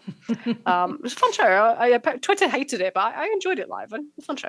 The New Japan tour was up. Sakura Genesis was up. Windy City Riot did 6,028, which is the second largest number in the US for a sole New Japan show, behind Omega and Cody Rhodes in Long Beach. The Seoul Tour, which was a replacement for New Japan Road in June, was up, and that closed with 2,423 in the Tokyo Budokan in Adachi, which was the hometown show for Naito and Bushi. The G1 was down, but would have been up if the finals had matched last year, where Naito was in the finals last year and not this year. The Road to Destruction tour was up. Destruction in Kobe was up as well, and was the highest since 2019. And King of Pro Wrestling was up 1,200 from last year's Evil Sonata event. So there have been 121 shows up to King of Pro Wrestling Destruction in Ryogoku this year last, which is lovely New Japan symmetry. And this is excluding the Tamawashi events in Australia, because we just don't get numbers for them, to be honest. So in 2023, they did up to that point 235,211 tickets with an average of 1,944, and this year they sold 412, with an average of 1,970. So both were up around 1.3%. Now, if you look at this year and you say you're going to stay pretty much level, or be like 1% up, but you're going to lose Okada, and you're going to lose Will Ospreay, and you're not going to have Tanahashi in the G1, and you're not going to have Ishii in the G1. Do you think anybody thought they would have been up this year? No. No. And do you imagine if that was anybody else in the forefront of that company, do you think it wouldn't be shouted from the fucking rooftops? No. No. Okay. This guy this year is the definition of putting a company on your back. This was a one-man show. This guy has kept this company afloat where everyone else has abandoned it. You want to talk about he's the guy that was loyal to this company. He took the pay cut in the pandemic. He doesn't go anywhere else. He turned WWE down. He made them take him for dinner and then told them to pay for it and then told them to fuck off. Like, he may have no knees. He may not be able to do every match at a 5-star standard. Mainly let down by the very weird Jon Moxley match at Forbidden Door for numerous reasons. But this guy has carried this company, and if it was anybody else, you would be shouting about it. He is an absolute shout for best box office draw this year. It won't get anywhere close. But, they ran him into the ground. They've used every single thing of him this year. They've broken him physically even more. He's not going to have any eyesight. He's got no knees. His back's screwed. But they owe him this year. Tetsuya Naito is, without doubt, the guy that's carried that company. And more people should say it. There you go. All right. I love you so much. It had to happen. I worked it all out, and I was like, yeah, "You fucks!" I'm gonna say it. But yeah, go and listen to Jay Caster. Damon did a wonderful job summing up Naito's career and summing up his title reign. And I was like punching the air on the way to work the other day. Like, come on! So we do some questions.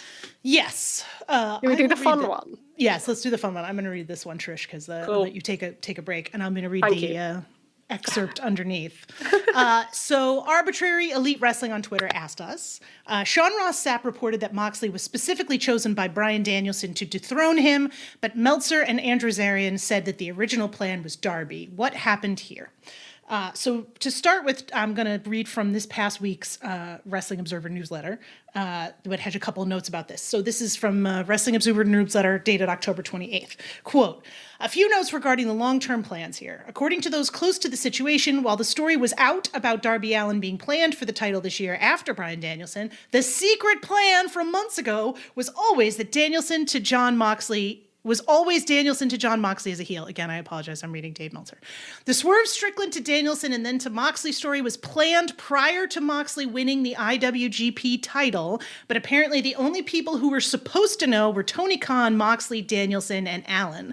Danielson did not want to win the title, but Khan talked him into it, feeling that his winning would be the best possible moment for the end of the biggest show of the year. Danielson pretty much chose the end date in Tacoma, as that date wasn't locked in stone, but going to Moxley as a heel was the idea. The new Moxley version of the BCC is his idea, and I believe that he's referring to Danielson there, or maybe Moxley. I don't know. It's unclear. I'll let you start with this one, Trish.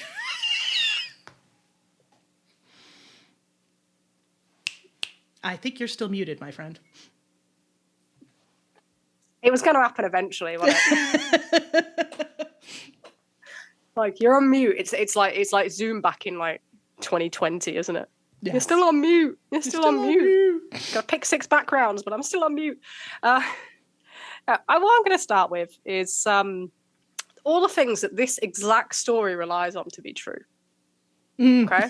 Please do, because I really enjoyed this. So please share it with our listeners. I've added a couple more, actually. Don't worry. This made me very happy. Right. So in order for the story that this was a long-term secret plan to be true, the following things had to also be true. Trish, take it away. Before April 12th. Since before April 12th. Yep. Correct. Okay. So they worked the AEW locker room because they had other potential plans for Wrestle Dream early in the year around that time, which they did. One involving a triple threat, which I've had numerous people confirm. And I think Alvarez has spoke about that on air, actually, about what that was. So I'm going to be careful on wording this. They secured a title reign for Moxley with New Japan that was therefore no longer needed. Yep. Okay. I've changed the wording on that one, but I think it's better. They deliberately told a bad story with the IWGP title, especially around Forbidden Door, where Moxley walked in a New Japan tracksuit when he was supposed to be the Invader. Yep. Okay. Mox was lying to multiple locker rooms about his grievances, as well as a number of other people close to him, who then didn't make them public. Yep. Yeah. They made a complete mess of building up Danielson in all ways by their own hand. They chose to make a title shot for Grand Slam with no plans to ever run that match and always planned to make Darby look like an idiot. Tony lied when he talked about having a summer of plans for Moxley the weekend of Forbidden Door. Yes, in that interview on Wrestling Observer Radio. Yeah. The Darby booking all summer with Jungle Boy was always part of the plan. Darby beating Paige was for no reason whatsoever. The gauntlet was always planned, even though it was only invented in June, and Page was never planned to win it. I'm laughing at this. This is good. Moxley was kept on all advertising for All In, whilst people like Copeland were removed with no plan to actually deliver him. They have failed to build up any baby faces ahead of this run for no particular reason. They changed the placement of Swerve Page to All Out, moving it early, and it was planned just to shut people up. They always planned to do mega heat angles at All Out back to back, and then overshadow the main event with that one. They had Claudio and Moxley beat FTR at Revolution this year to then do nothing with them. That may be well part of it, actually. But some of these may be true, by the way.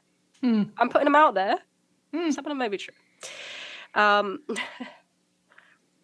And they didn't let his run in New Japan occur by itself and kept bringing him in for dates, a lot of which felt like they were for nothing. And he was cutting promos on how New Japan's title was the best in the world and wasn't very happy about wording some of the multiple man matches that didn't mean anything. It also says that Moxley's, struggles in the middle of the year where he looked like he was making very little effort. Let's be honest. He was complacent. Yeah. I think Aaron Watkowski wrote a great article on how he was complacent at this time. Was all under the knowledge that he was winning the AEW title. Okay. Some of them may be true. Some of them I expect are true. But those are all the sort of things that this story relies on. I'm going to tell you what we know. We know that Jon Moxley was very frustrated at the end of last year. Yes. Didn't like the direction of the company, didn't like the vision of the company, didn't like Max's flavor of ice cream. Nope. And you don't need us to tell you that, because if you go and watch the promos he was cutting at during the Continental Classic, you will pretty much figure that out yourselves. He's very much like Naito. He brings that stuff into his promos. And that was a key reason as to why the New Japan run happened. And that was agreed in January. We had multiple Japanese sources that confirmed in January that he was facing Tetsuya Naito at Windy City Riot before it was announced a couple of weeks later, and that he would be winning. And I ignored it because I was like, yeah. That was stupid, wasn't it? Okay. We know that those frustrations continued into early April, and that was expressed to Tony Khan. We know that there was some changes after Dynasty, I think. Remember that one? Yeah. Because it's when they were still messing around trying to figure out whether what matches were going to be on Double or Nothing, and it was a bit of a messy period, where they said there were major changes coming. So is this a possible story? Yes. However, it doesn't feel like it was the plan all the way through. No. It would be my thing. Everything that was happening around Forbidden Door, some of the things that were coming out of Japan at that time. And probably the biggest thing to say about this Moxley story is more has come out of Japan than has out of AEW. Yes. Okay. So if you're thinking about where the sourcing is, it's mostly been in Japan for a lot of it. And then there are some other sources. We've had direct conversations with people that are in regular contact that have told us about his frustrations. So it's not like it doesn't exist.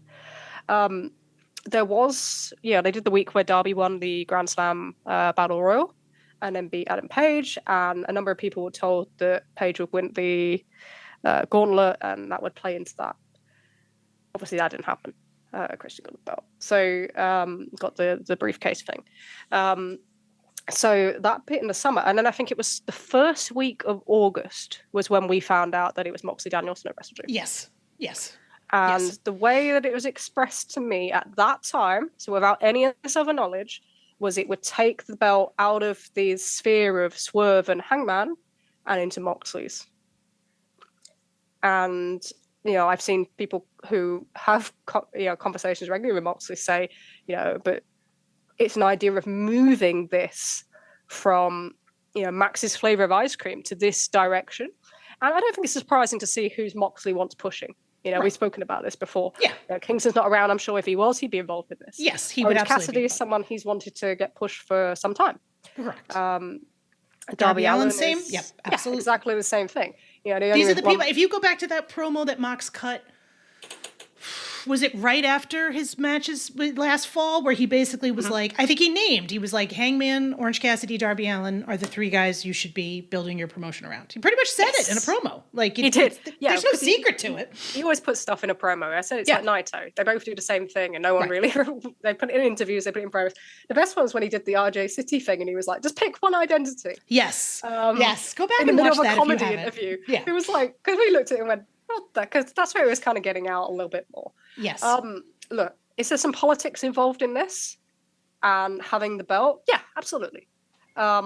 I think one of the reasons why this all feels so complicated is, and if you want a good summary of this, if you listen to Jesse Collins's Gentleman's Wrestling podcast, Hot Take on Bryan Danielson, this will sum up a lot of the issues during this period, is that they wanted their cake and to eat it. So they wanted to sell this mega angle, but they also wanted to do all these silly dream matches. And the same thing in the summer. They just couldn't sell one thing. So I think that's a big part of it. But that has a really good summary of why this all feels so choppy and messy. So it's like saying, oh, it's a long-term plan, but then why did we make such a fucking mess of it? Right. It's a good question. But in terms of the angle delivery itself, rather than how we got there, what have you thought of the angle so far? I have had tiny nitpicks about it, okay? But I will probably say it is probably the most invested I have been in an AEW angle since Swerve and Hangman, right? Mm-hmm. It's, and again, we're all biased. Orange Cassidy is absolutely one of my favorite wrestlers. I'm totally interested in any angle that he's involved in. I think that the stuff that he and Mox wanted to do last fall got really sort of stunted because of Mox's injury. And I feel like if they're going back to a version of that for this, I'm super into it. I appreciate that there are small things about it that are kind of maybe not perfect or ideal, and that the struggle of trying to build up people that they have spent the last 2 years telling us are not important is getting in the way at times. Yep. But I am also, one of the things I get frustrated with is when people are like, they need to change X, and that takes time, right? Uh-huh. You want to build people back up again. It takes time. You want to, and so we have to be a little bit patient to be, okay, we're in Act 1, right? The hero has not even accepted his level of the journey yet before we get to any of this stuff. So let's all take a breath on some of this stuff. Ultimately for me, my personal preference when it comes to stuff like this is that I would rather someone like Mox be, I prefer Mox's vision of AEW to Brian's vision of Danielson's vision of AEW, or MJF's version of AEW. So I am enjoying this so far. That's kind of my personal perspective. Okay. I mean, I'm always careful on that because we're picking one vision to the other, and I think the mass appeal when AEW is at its strongest is when it combines a number of visions. Agreed. That's why I was clear to make it clear that that's my personal preference, right? Yeah. I know that there are other people out there who would disagree and say, I prefer X, Y, or Z, which fair play to them and enjoy it. Yeah, and I think the lack of a strong secondary program at the moment for various reasons is part of that feeling. Yes. And always is. AEW is always its strongest when it has multiple things kind of playing in and multiple hot programs. Yes. Whether you look at spring of 2020 or you look at summer of 2021 or whatever it is, it's always at its strongest in that point. I think my big things with this, and everyone's kind of I take a negative point on it. I think Moxley's work's been excellent. He looks really invigorated. Yeah, it's definitely made him, much more. His just work is just so much better than what we saw over the start of the year in the summer. Yes. Which almost made it feel unearned when we first heard about it because we were just like, yeah, but look at so no, that's good, and they need that. They need him to play his part, and I like the idea of trying to elevate these people. But you do have to work harder. I'm not saying this as a criticism. I'm saying this as a guideline. It's the same thing that we talked about with Zack Sabre Jr. Like, these guys have been downtrodden for so long. You have fed them to so many people as they come in.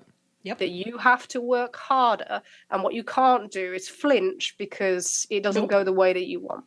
Nope. Or because some asshole on the internet complained, or because Dave told you needed to go back to dream matches. Like, stay the course, people. Yeah, the idea that AEW is the most successful and it was just dream matches is a fallacy. Something, it was most successful when it had more than one undercurring storyline, long-term storyline, and when it had more than one hot program. That's the truth. So yeah, they have to work harder at that. They have to make that a focal point. We need to start getting some of the baby faces talking now. I think we're all with Orange Cassidy on Wednesday. And, they have to be vocal, because it's very easy for the Mox group to kind of overawe everything. And you have to be really careful of that. Otherwise, you end up with that constant heat with no one speaking, like you had in WWE for the whole of 2010s. Correct. So it's not me saying this is bad. It's saying this is what I'm wary of, because we've seen this so many times not go well. The other thing I would say on this, and I've seen people say, a bloodline goes for however long. If you are planning this as a short-term thing, up to like Revolution, say you're going to have Darby win at Revolution, right? Then stick with Darby. Like, make that as your plan. However, if somebody else gets really hot, don't cut their knees off. Yeah. Say if Orange Cassidy becomes like, the biggest baby face and it's give him a shot. It's not great for Darby. Yeah, it doesn't matter.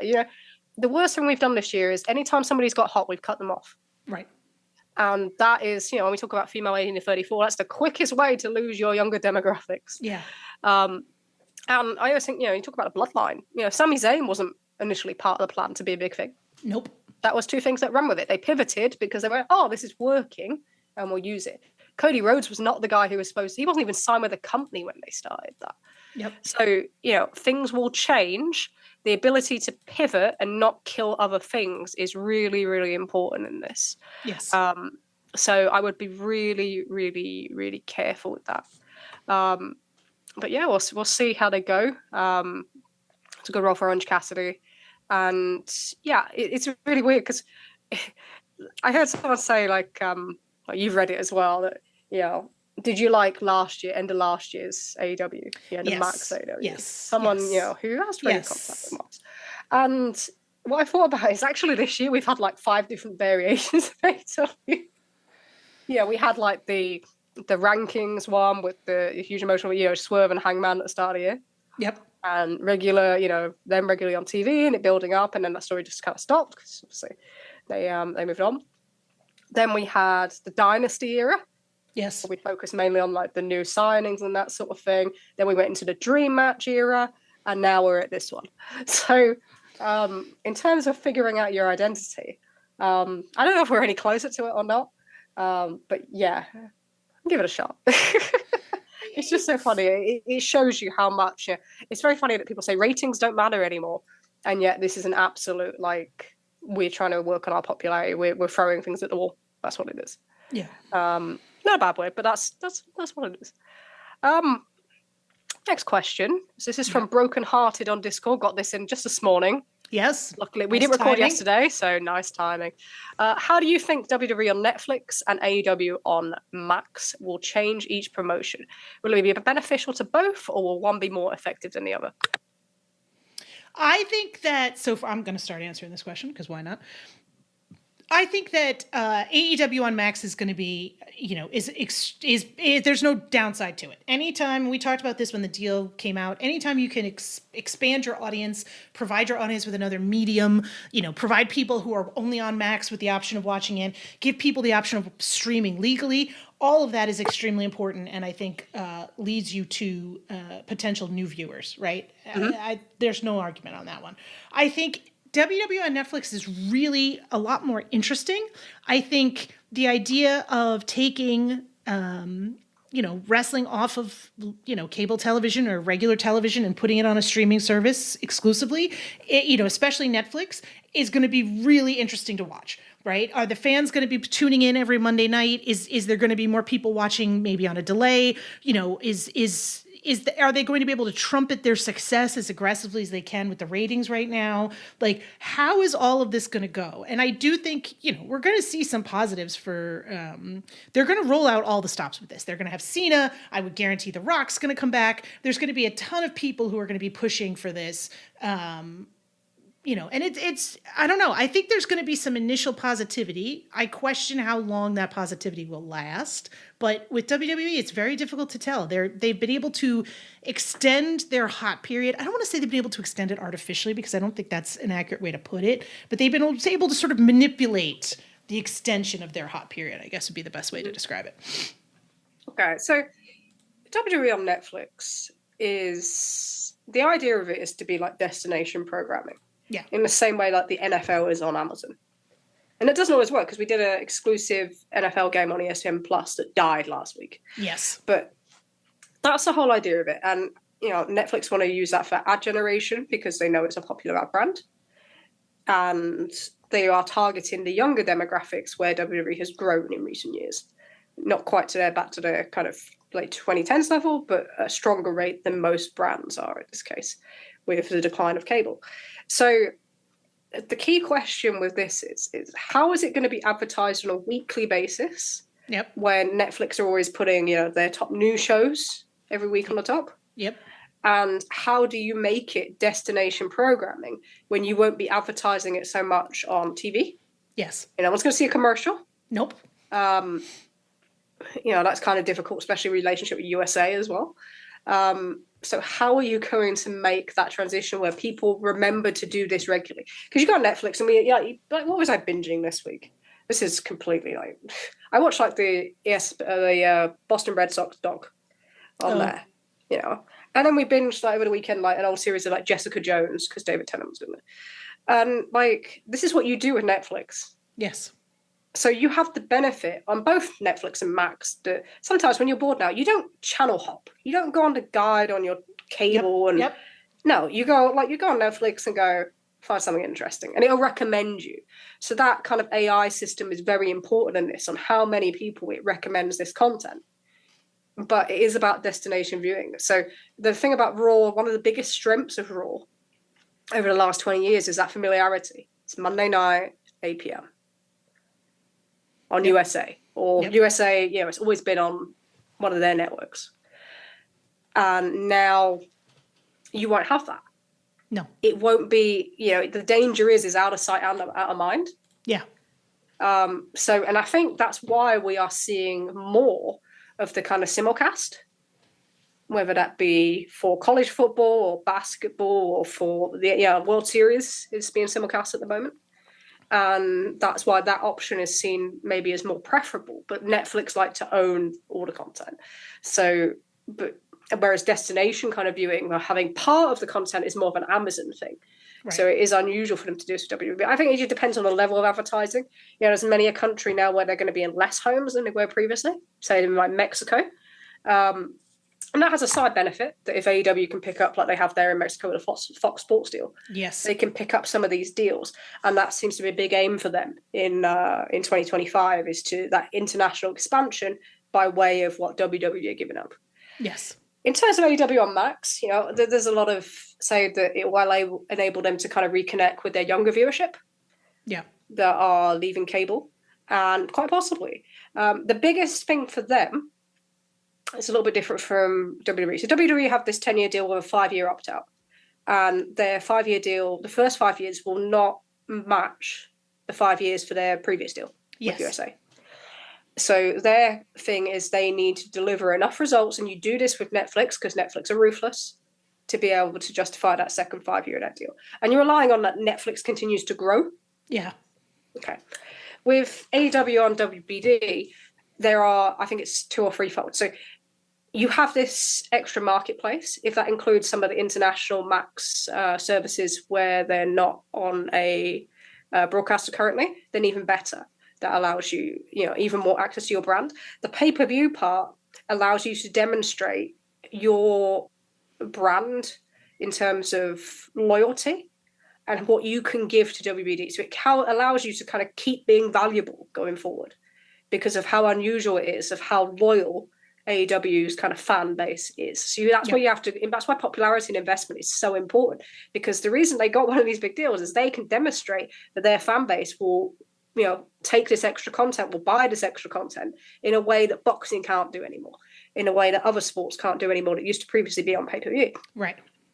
You've also got this thing of simulcast allows you to deal with anything that moves between kind of the market and how things change. So you are protected in that way. So that's good. That will be healthier for them.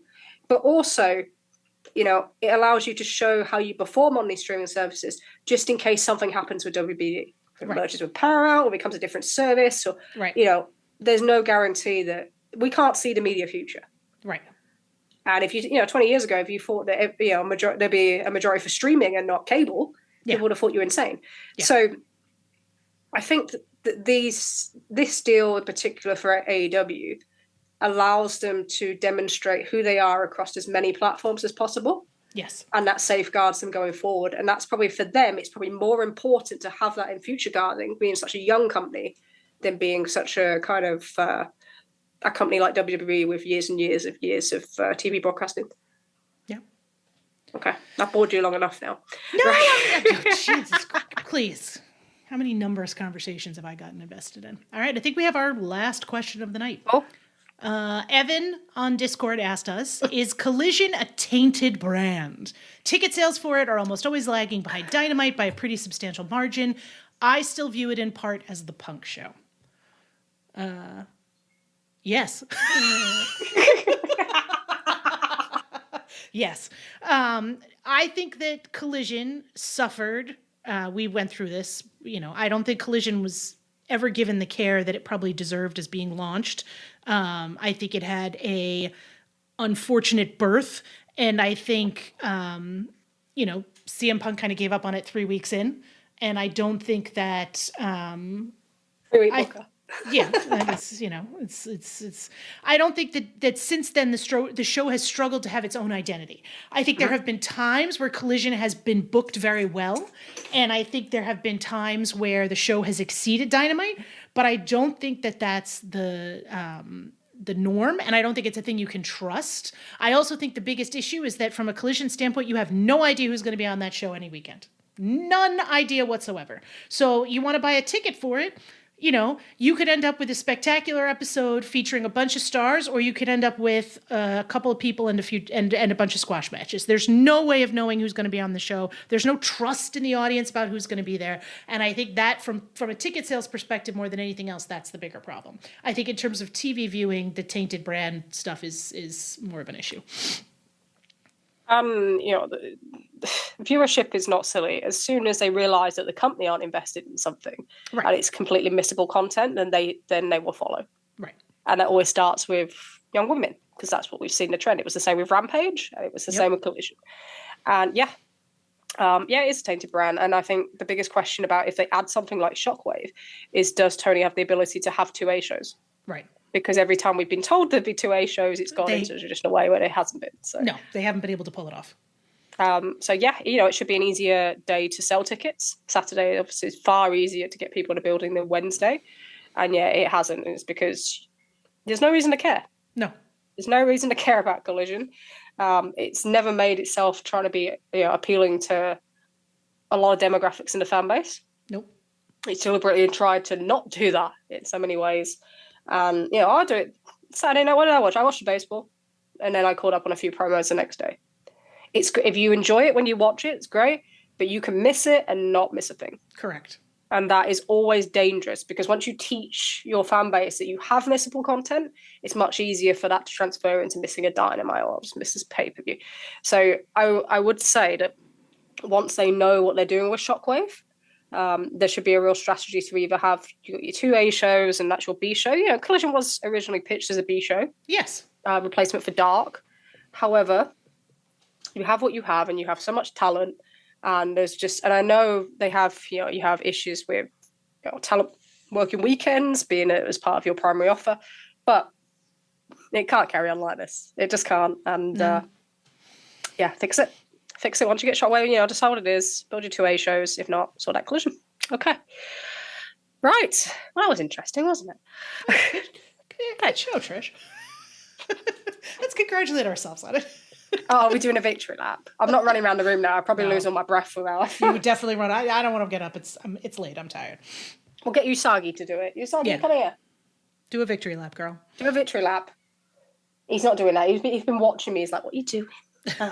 Who are you talking to? Talking to? Like, you're talking to yourself. Like, where's my food? You want some rocket? That's what it is. Anyway, so this has been the Trish and Sarah Wrestling Podcast. We are proud members of the Social Suplex Network. Please check out the great shows on our network on Red Circle or wherever you enjoy listening to your favourite podcasts. You can also interact with all the hosts and fellow wrestling fans in the Social Suplex Discord. And now you can even buy show-specific merch via our wonderful partner, Chopped Tees.